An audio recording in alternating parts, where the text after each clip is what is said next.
কি ভিডিওটি ভালো লাগছে না? একটু ওয়েট করেন, একটু খুব ব্যস্ত ভিডিও স্ক্রল করতে, গান বাজনা, নগ্নতা, নাটক, ফিল্ম এগুলো দেখতে খুব ব্যস্ত না?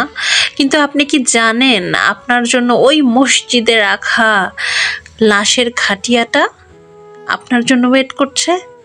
এখন আপনার সময় হবে না ওই লাশের খাটে ওঠার চিন্তা করার কথা, কিন্তু যখন উঠবেন তখন আর সময় পাবেন না শুধরানোর। যতক্ষণ না আর মরা লাশের খাটে উঠছেন, ওই মসজিদে রাখা কানিতে যে খাটটা পড়ে থাকে সেটাতে যতক্ষণ না উঠছেন ততক্ষণই আপনার জীবনের সময় নিজের পাপগুলোকে মোচন করার। পাপবিহীন মানুষ হয় না, আমি আপনি কেউ পাপবিহীন নই, কিন্তু সেই পাপগুলোকে মোচন করার সুযোগ তো আপনাকে আল্লাহ তাআলা দিয়েছেন। যতক্ষণ না ওই খাটে উঠছেন ততক্ষণ আপনার পাপ মোচন করার সময়। পাপগুলো মোচন করুন। প্রত্যেকটা দিন আপনার জীবন থেকে ফুরিয়ে যাচ্ছে। মনে করবেন না যে আমি তো এখনো ইয়াং, আমি তো এখনো জোয়ান, আমি তো যুবক যুবতী, আমার তো সময়টা অনেক আছে।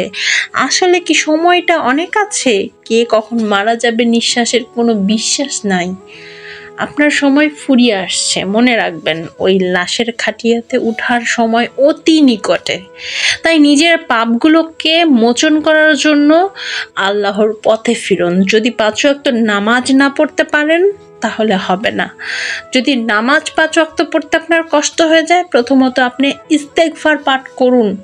ইস্তেগফারে এমন একটি অলৌকিকতা আছে যে ওইটা পাঠ করতে করতে আল্লাহ তাআলা আপনাকে এমনভাবে ঘুরিয়ে দেবে, ইনশাআল্লাহ আপনি একদিন 5 ওয়াক্ত নামাজ পড়বেন, ইস্তেগফার পড়বেন, দরুদ পড়বেন, আল্লাহর সকল ইনফরমেশন মেনে চলবেন। সুবহানাল্লাহ। চলুন এখন থেকেই শুরু করুন নিজেকে পরিবর্তন করা। মনে রাখবেন দুনিয়ার কোনো কিছুই না সাথে যাবে না। ওই মরার খাটিয়াতে যখন উঠবেন তখন আপনি অসহায়। আজরাইল যখন আসবে আপনার জীবন শেষ। কবরে আপনাকে রেখে আসবে, কিয়ামতের আলামত আপনার কবরেই দেখতে পাবেন।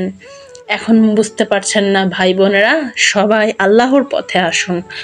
আপনাদের কাছে এটাই বারবার বলবো যে আপনারা প্রত্যেকে আল্লাহর পথে আসুন।